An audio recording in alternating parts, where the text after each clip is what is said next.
नमस्कार, हमारे चैनल में आपका स्वागत है। मैं हूं रामचंद्र मौर्य। विश्लेषण से पहले आपसे अनुरोध है कि अगर आप पहली बार चैनल को देख रहे हैं तो कृपया इसे सब्सक्राइब कर लीजिए। वीडियो विश्लेषण अच्छा लगे तो इसे लाइक कीजिए और बड़े पैमाने पर शेयर कीजिए। धन्यवाद। आज हम चर्चा करेंगे, क्या नरेंद्र मोदी पाक भारत युद्ध को लेकर फंस गए हैं? क्या प्रधानमंत्री नरेंद्र मोदी को भारत पाक युद्ध और सीज फायर पर इस देश की 140 करोड़ जनता नाराज हो गई है और मोदी की छवि को क्या बड़ा झटका लगा है? जी हाँ, प्रधानमंत्री नरेंद्र मोदी हर एक आपदा में अवसर की तलाश कर लेते हैं या आपदा खुद ही क्रिएट कर देते हैं और उस आपदा का फायदा चुनाव में उठा लेते हैं। आपको बता दें कि पहलगाम हत्याकांड जो 22 अप्रैल को हुआ था, जिसमें 28 से लोग मारे गए थे, कई नवविवाहिताएं विधवा हुई थी, उनके मांग का सिंदूर छिन गया था। उस आपदा को क्या प्रधानमंत्री नरेंद्र मोदी और शाह ने क्रिएट किया था या फिर आतंकवादी घुस आए और एकाएक उन्होंने ताबड़तोड़ गोलियां चलाकर निहत्थे लोगों पर गोलियां बरसाकर उन्हें मौत की नींद सुला दिए? सबसे बड़ा सवाल तो यही है कि प्रधानमंत्री नरेंद्र मोदी इस देश के प्रधानमंत्री हैं। उनके अंदर, उनके अंतर्गत रक्षा मंत्रालय भी आता है, गृह मंत्रालय भी आता है और तमाम खुफिया एजेंसियां भी आती हैं। खुफिया एजेंसियां प्रधानमंत्री नरेंद्र मोदी और शाह को इत्तला कर चुकी थी कि पहलगाम में कोई बड़ी दुर्घटना, हिंसा होने वाली है। यह मैं अपने से नहीं कह रहा हूं। कांग्रेस अध्यक्ष मल्लिकार्जुन खड़गे ने अभी कुछ दिन पहले एक अखबार का हवाला देकर प्रधानमंत्री नरेंद्र मोदी पर आरोप लगाया था कि खुफिया तंत्र ने तो आपको सूचना दे दी थी कि पहलगाम में हिंसा होने वाली है, फिर पहलगाम में सैन्य बल, पुलिस बल, अर्धसैनिक बल क्यों नहीं भेजा गया और क्यों हमारे 28 लोग शहीद हो गए? प्रधानमंत्री ने इसका कोई जवाब नहीं दिया, बीजेपी ने कोई जवाब नहीं दिया। उल्टे मल्लिकार्जुन खड़गे को भारतीय जनता पार्टी की ट्रोल आर्मी और गोदी मीडिया, आईटी सेल खड़गे को ही गद्दार ठहराने में जुट गई थी। तो सवाल उठता है कि जब प्रधानमंत्री नरेंद्र मोदी को के ऊपर इतना बड़ा आरोप है, अखबार की तरफ से, मल्लिकार्जुन खड़गे की तरफ से, तो क्या माना जाए कि प्रधानमंत्री नरेंद्र मोदी खुद चाहते थे कि पुलवामा जैसा कोई हादसा बिहार चुनाव, बंगाल चुनाव, उत्तर प्रदेश चुनाव के मद्देनज़र करवा दिया जाए और उसका चुनावी सियासी फायदा उठाया जाए? क्या प्रधानमंत्री की यही मंशा थी? और अगर यह मंशा थी तो वाकई प्रधानमंत्री नरेंद्र मोदी देश के सबसे बड़े गद्दार, जी हाँ, देशद्रोही हैं। यह बात भी मल्लिकार्जुन खड़गे ने कही थी, लेकिन उनके इस प्रेस कॉन्फ्रेंस को गोदी मीडिया ने नहीं दिखाया। सोशल मीडिया पर भी कोई खास नहीं वायरल हो पाया। कुछ यूट्यूब चैनल इस मुद्दे को उठाए, लेकिन वह भी डर गए कि कहीं ऐसा ना हो उनका चैनल ही बंद कर दिया जाए। कई चैनल बंद किए गए हैं अभी लड़ाई के दौरान। तो प्रधानमंत्री नरेंद्र मोदी से हम सवाल पूछते हैं कि क्या प्रधानमंत्री नरेंद्र मोदी ने जानबूझकर पहलगाम कांड होने दिया? क्या प्रधानमंत्री नरेंद्र मोदी जो एक बड़े संवैधानिक पद पर बैठे हैं, इस देश के लोगों की जान माल की रक्षा कर पाने में नाकाम हो गए हैं? और अगर यदि खुद हिंसा का माहौल तैयार कर रहे हैं तो हम समझते हैं कि अब तक 14 प्रधानमंत्री हुए हैं। नरेंद्र मोदी के पहले किसी भी प्रधानमंत्री ने आपदा में अवसर की तलाश नहीं किया। किसी भी प्रधानमंत्री ने पुलवामा जैसे नृशंस हत्याकांड का फायदा नहीं उठाया। प्रधानमंत्री नरेंद्र मोदी पुलवामा का फायदा उठा करके समझ चुके हैं कि छद्म राष्ट्रवाद को जन्म दे करके इस बार क्यों न बिहार, उत्तर प्रदेश और पश्चिम बंगाल जीत लिया जाए। अगर उनकी ऐसी मंशा थी तो यह बहुत दुर्भाग्यपूर्ण है और इस पर सुप्रीम कोर्ट कोई संज्ञान नहीं लेगा, संसद भी कोई संज्ञान नहीं लेगा। इस पर इस देश के 140 करोड़ लोगों और 98 करोड़ मतदाताओं को संज्ञान लेना होगा और प्रधानमंत्री नरेंद्र मोदी के नापाक इरादों के खिलाफ समय आने पर मतदान करना होगा। दूसरा सवाल यह है कि क्या मोदी अंतर्राष्ट्रीय दबाव में आकर के सीज फायर किए? आपको हम बता दें कि जब सीज फायर की घोषणा हुई उसके पहले अमेरिका के राष्ट्रपति डोनाल्ड ट्रंप का ट्वीट आ गया। उन्होंने कह दिया कि हमने भारत पाकिस्तान में समझौता करा दिया है, सीज फायर लागू हो गया है। उनके ट्वीट के बाद, उनके प्रेस कॉन्फ्रेंस के बाद पाकिस्तान के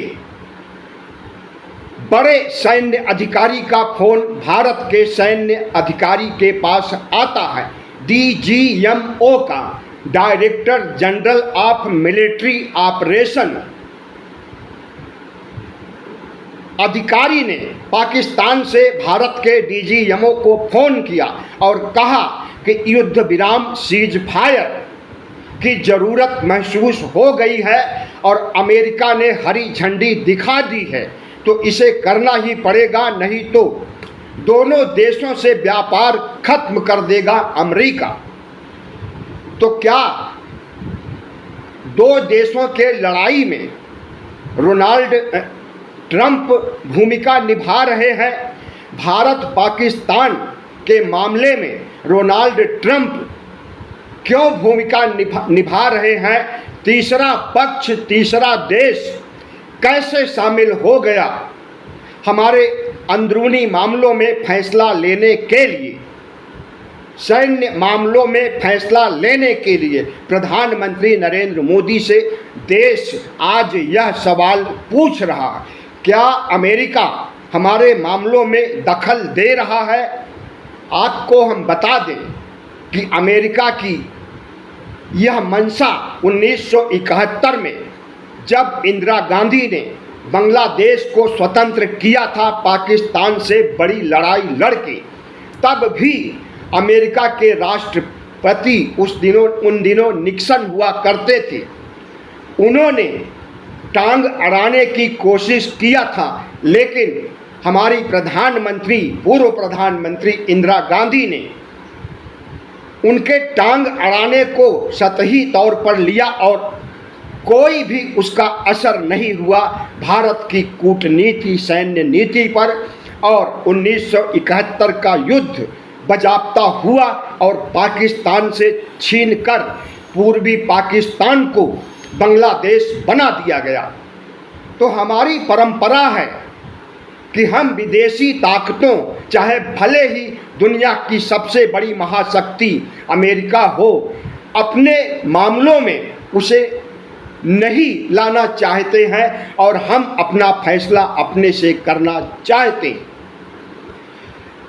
तो क्या डोनाल्ड ट्रंप के दबाव में आकर उनके व्यापार, ट्रेड व्यापार के धमकी से के दबाव में आकर प्रधानमंत्री ने सीज फायर करवाया है?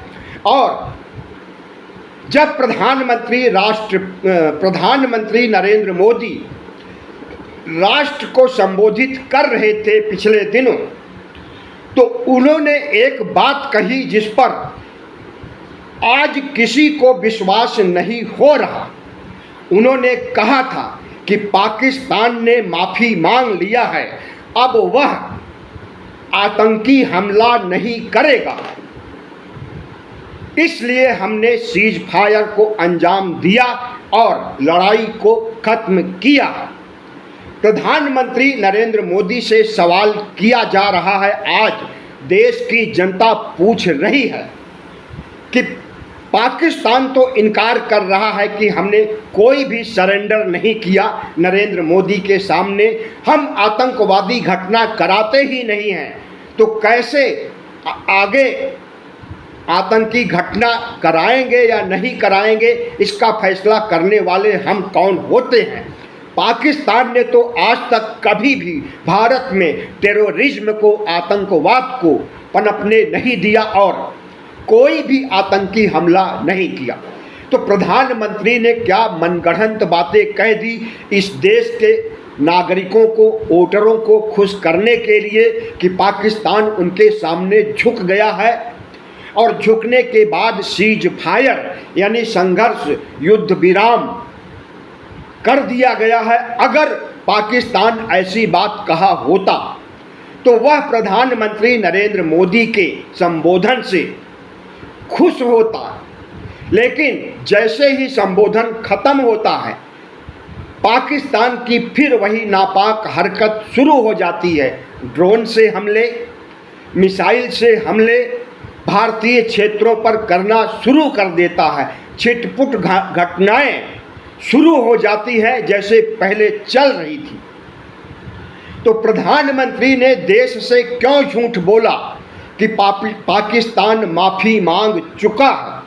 प्रधानमंत्री आप बताइए कि क्या पाकिस्तान ने लिखित माफ़ी मांगी है या दोनों देशों के DGMO ने जब फ़ोन किया था, पाकिस्तान के DGMO ने भारत के DGMO को जब फ़ोन किया था तो उसमें उसने माफ़ी मांगी कि आगे से हम कोई आतंकी हमला नहीं करेंगे, हमें माफ़ कर दीजिए, युद्ध ख़त्म कर दीजिए, या फिर लिखित रूप से माफ़ी मांग करके नरेंद्र मोदी को संदेश भेजा शहबाज शरीफ ने? इसे प्रधानमंत्री को स्पष्ट करना चाहिए। आज सोशल मीडिया पर सब कुछ गूंज रहा है जो मैं आपको बता रहा हूँ। प्रधानमंत्री नरेंद्र मोदी झूठ बोलने, जुमले छोड़ने के मामले में बहुत आगे हैं। इतने झूठ और जुमले किसी प्रधानमंत्री ने इस देश को नहीं दिए जितना प्रधानमंत्री नरेंद्र मोदी ने दिए। और जब युद्ध का फायदा चुनाव जीतने के लिए शुरू किया गया है या शुरू कराया गया है और आतंकी घटना को जन्म दिया गया है, पहलगाम में सेना या पुलिस नहीं भेजी गई और इसकी वजह से वहां अटैक हुआ, ऐसे तमाम सवाल हैं जो इस देश की जनता प्रधानमंत्री नरेंद्र मोदी से पूछ रही है। प्रधानमंत्री ने देश को गुमराह क्यों किया? क्यों कहा कि पाकिस्तान माफ़ी मांग लिया? पाकिस्तान थर थर काँप रहा है। पाकिस्तान तो खुलेआम चैलेंज कर रहा था पहले भी और आज भी कर रहा है। अमेरिका, तुर्की और कई अन्य देश उसका साथ दे रहे हैं। यहाँ तक कि दुनिया की दूसरी महाशक्ति चीन भी पाकिस्तान के साथ खड़ा नज़र आ रहा। चीन का मानना है कि अगर भारत POK, पाक अधिकृत क्षेत्र जो कश्मीर का है, उसे खाली कराना चाहेगा तो हम पाकिस्तान का साथ दे देंगे, क्योंकि पाकिस्तान ने पीओके का एक बड़ा हिस्सा चीन को सौंप दिया है, तो पीओके में चीन की भी हिस्सेदारी हो गई है। और अपने हिस्से को बचाने के लिए, साथ ही पाकिस्तान के हिस्से को बचाने के लिए, जब चीन पीओके पर सेना लेकर मुस्तैद हो जाएगा, तो क्या प्रधानमंत्री नरेंद्र मोदी पीओके को छीन सकेंगे? क्या प्रधानमंत्री नरेंद्र मोदी चीन और पाकिस्तान को हरा सकेंगे? हमें लगता है कि चीन को हरा पाना टेढ़ी खीर के समान है। चीन ने अपनी सीमा पर जिस तरह से हमारी ज़मीन पर कब्जा कर लिया, वहाँ तमाम गांव और सैन्य बल स्थापित कर दिया है। आज तक तो प्रधानमंत्री उसे छीन नहीं सके। पीओके चीन से कैसे छीनेंगे? प्रधानमंत्री जी, आप देश को गुमराह मत कीजिए, बल्कि वस्तु स्थिति जो है, जो सच्चाई है, उसे देश को बताइए। पाकिस्तान तो कह रहा है कि हमने कई राफेल मार गिराए हैं पिछले दिनों हुए युद्ध में, लेकिन हमारा रक्षा विभाग, हमारा विदेश विभाग इनकार कर रहा है कि हमें कोई सैन्य बल की क्षति नहीं हुई है, कोई भी राफेल नहीं मार गिराया है पाकिस्तान ने। लेकिन विदेशी मीडिया को सुनिए, पाकिस्तान के नेताओं की बातें सुनिए, तो लगता है कि सिर्फ 2 राफेल नहीं, और भी सैन्य उपकरण को मार गिराया है पाकिस्तान ने, और भारत ने तो कई मिसाइलों को मार गिराया ही है पाकिस्तान की, जिससे पाकिस्तान ने अटैक किया था। S-400 और सुदर्शन चक्र नामक आधुनिक हथियार से पाकिस्तान के हर हमले का जवाब दिया गया। लेकिन प्रधानमंत्री नरेंद्र मोदी की पार्टी, भारतीय जनता पार्टी, और इनका गोदी मीडिया, इनका आईटी सेल प्रधानमंत्री का कद बढ़ाने के लिए इस युद्ध को लेकर के मुस्तैद हो गया है, और प्रधानमंत्री को दुनिया का सबसे बड़ा हीरो बना रहा है, ताकि प्रधानमंत्री नरेंद्र मोदी को चुनावी फायदा हो सके। इतना ही नहीं, बल्कि पिछले दिनों हुए युद्ध और अभी छिटपुट चल रहे युद्ध को प्रचार करने के लिए बिहार में खास करके भारतीय जनता पार्टी ने तिरंगा यात्रा निकालना शुरू कर दिया है। बिहार सहित उन राज्यों में जहां चुनाव होने वाले हैं या भविष्य में होंगे, हर जगह तिरंगा झंडा यात्रा निकाला जा रहा है, और उसमें प्रधानमंत्री नरेंद्र मोदी को सबसे बड़ा हीरो और पाकिस्तान के प्रधानमंत्री शहबाज शरीफ को खलनायक ठहराया जा रहा। पुलवामा की तरह पहलगाम मुद्दे पर हुए संघर्ष का फायदा उठाने के लिए नरेंद्र मोदी की party, Bharatiya Janata party, RSS और तमाम भगवा संगठन एक साथ खड़े हो गए हैं तिरंगा यात्रा के दौरान। और पटना में देखने को आया कि यात्रा निकाली जा रही है, उसमें नरेंद्र मोदी का आदमकद फोटो लगाया गया है, और लड़ाई जीतने और देश को बचाने के लिए बातें कही जा रही हैं।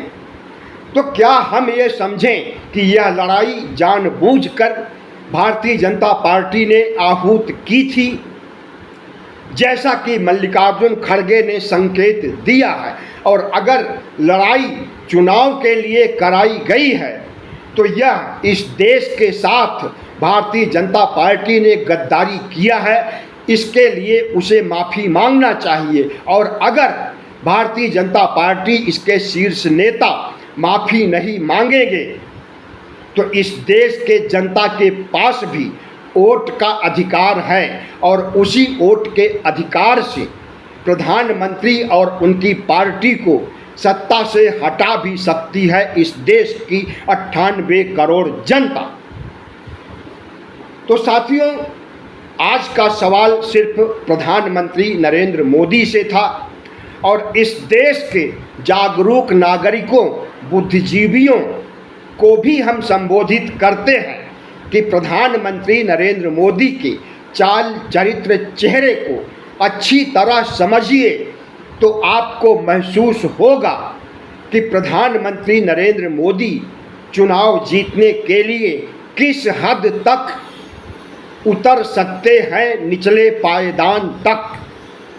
प्रधानमंत्री नरेंद्र मोदी प्रधानमंत्री पद की गरिमा तो तार तार कर ही चुके हैं, इस देश की संप्रभुता को भी खत्म कर रहे हैं। संप्रभुता की बात हम इसलिए कह रहे हैं कि प्रधानमंत्री नरेंद्र मोदी जब 9 जून 2024 को प्रधानमंत्री पद की शपथ तीसरी बार लिया था तो उन्होंने संप्रभुता, राष्ट्रीय एकता की भी शपथ लिया था कि इसकी हम रक्षा करेंगे। लेकिन जब भारत पाकिस्तान के बीच युद्ध शुरू होता है तो उसे रोकने या सीज फायर का ऐलान अगर डोनाल्ड ट्रंप कर रहे हैं तो क्या हमारी संप्रभुता घायल नहीं हो रही है? हमारा मालिकाना हक जो इस देश पर है, क्या उस पर ग्रहण नहीं लग रहा है? वही मालिकाना हक संप्रभुता कहा जाता है और उसी मालिकाना हक, उसी संप्रभुता पर प्रश्न चिन्ह तब खड़ा हो जाता है जब ट्रंप कहते हैं कि हमने युद्ध को रुकवाया है, पाकिस्तान और भारत के नेताओं को समझा बुझा करके और धमकी दे करके कि अगर युद्ध नहीं रोकोगे तो हम व्यापार ख़त्म कर देंगे दोनों देशों के साथ, और व्यापार ख़त्म हो जाएगा तो दोनों देशों की इकोनॉमी ढह जाएगी। तो इस देश का निर्णय, इस देश के भाग्य विधाता नरेंद्र मोदी हैं या ट्रंप हैं? प्रधानमंत्री इसका जवाब दे और इस देश को विनाश लीला से बचाएं, युद्ध से बचाएं, आगे युद्ध न होने दें और झूठ बोलना तो बिल्कुल ही बंद कर दें कि पाकिस्तान हमारे सामने थर थर कांपने लगा, माफ़ी मांग लिया कि अब हम कोई आतंकी घटना नहीं करेंगे, इसलिए सीज फायर कर दीजिए। इस तरह का झूठ इस देश की जनता भी समझ जाती है और वैसे भी आपको एक झूठे जुमलेबाज प्रधानमंत्री के रूप में इस देश की जनता मानती है। साथियों, वीडियो अच्छा लगा हो तो इसे लाइक कीजिए और बड़े पैमाने पर शेयर कीजिए, साथ ही हमारे चैनल को सब्सक्राइब करके हमें ताकत दीजिए। धन्यवाद।